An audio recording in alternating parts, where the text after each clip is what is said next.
Hello everyone. Today I'm going to show you two types of Web 2.0 tools you can implement within the classroom. The first one I'm going to show you is Socrative. And Socrative is an assessment tool that is great for engaging students in quizzing as well as gaming to help them get ready for an upcoming test. The second one I'm going to show you is Edpuzzle. And Edpuzzle is a great tool for watching videos, and you can also tailor those videos to the learning styles of your students and cover specific things that you need them to understand instead of watching a long video that doesn't cover everything that you need to cover. So let's first look at Socrative.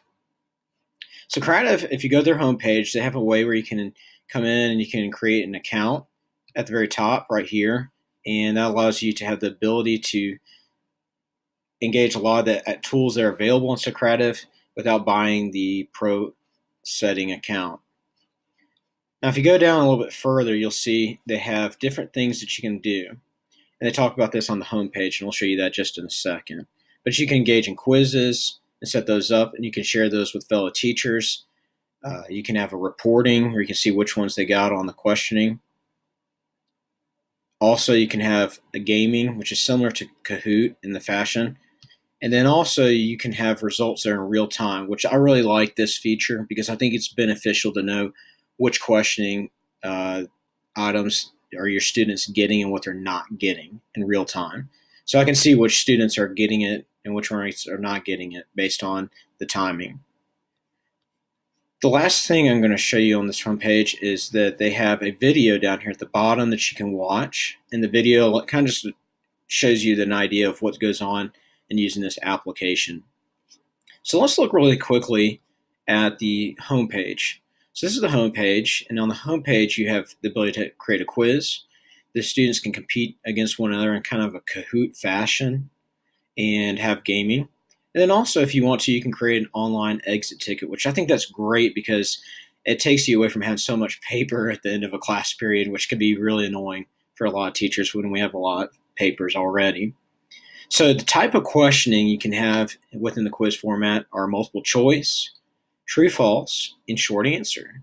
So I'm going to show you a test example of what it would look like if you created one. So once you get into the quiz format, you'll see that they have over here in the right-hand corner an ability to have standards tied to the quiz, which I really like this feature because it allows for Common Core and state standards available. So that's something that's very instrumental, especially state standardized testing. So if you look at the first question, you'll see it's a multiple choice question, and they allow you to have questions from A to E, which I think that's great. For myself, I'd probably stick through A through D.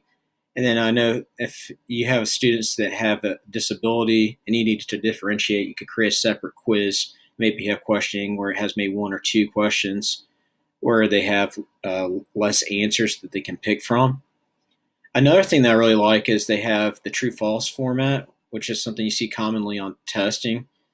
And then another thing they have is the ability to integrate images. So in this situation, you can work on labeling maps, and if your students were working in Europe, they could recognize what that country is shown in the picture. And lastly, you have the ability to have short answer. So for example, if you're somebody that's trying to engage a gifted classroom, this might be very beneficial to have a short answer response to engage them at a higher order. And then the last thing, like I said in the very beginning, once you fill in your rosters, you can have those students' names present here, and you can see basically like we showed you on the front page, homepage, if the students are getting the questions correct or wrong in real time, which is a great ability within the classroom. And this also gives you data you can look back at when creating study guides and things like that for upcoming tests. The second thing I'm going to show you is Edpuzzle. Now, Edpuzzle is just great because it takes the ability of taking videos that you want to show in the classroom and condensing them to what you really need. I know a lot of times when you show videos, they might show stuff that's a little too graphic or something that might not necessarily apply to what you're teaching in the classroom. So if you can edit and cut and paste those videos, that's a great ability. So if you get a free account, it also allows you to reinforce accountability with your students. So you know if your students are actually watching the videos when they're supposed to be watching them. And then also you can see how it engages students in the videos. In the videos, you can see questions, and you can do teacher voiceovers to kind of help them understand the instruction. So let's look at what it'll look like if you create an account. So if you create a teacher account, you have the ability to have videos that are locally posting based on trends around your area. You can have it based on the different content area you teach and the different levels. And then if you have fellow teachers that are already in the system, you can see what other teachers are using the website for. So in this example, you can see there's a science teacher at my school that's using it as well at South Hab. The last thing is it shows you the content that you saved. And for right now, we're learning Canada. So I created an assignment, and you can view the video. And in the video, they've actually already put together with questioning. So as you watch the video, it'll stop to make sure to see if you're paying attention to the video. And you can set this up where the students can't go on further until they get the correct answer, which is great because it creates accountability. And it reports back to the teacher if they're actually going through the video and not rushing. And you can't skip forward until you finish the question. So that's a great thing to have. So this is just one of the things that I like. I would show you the grade book, but I don't want you to see student information. But that allows you to put questioning in that allows you to take it and grade it, which is awesome. And then also if you go to your webpage through Google Classroom, you can see the assignment now has been placed in Google Classroom. And I'm using this as an extra credit assignment. So for students that finish early, maybe you have students that learn at a faster rate.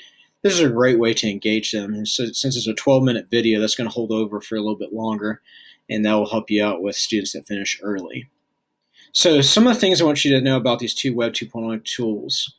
The reason I chose these is because I do believe that it's important to have assessments in the classroom and that students need to be accountable for their learning. Some ways they're similar and different. Socrative is really good for asking questions to your students, but also keeping them engaged and creating game time. And then Edpuzzle allows you to have the ability to give your students videos that they can watch and give them questioning within the video. So if you have a student that does better with videos, it helps them out with that. How can they help me in the classroom? If I'm not going to be present in the classroom, Edpuzzle will be a great ability to have my students watch videos and understand concepts that I wanted to teach them in the classroom when I'm not present. And they also allow me to have the ability to see if the students are understanding what they're learning with both applications. So these are just two little Web 2.0 tools that I wanted to show you guys. And these are two that I plan to implement within my own classroom that might be beneficial to you in your own classroom. Thank you and have a great day.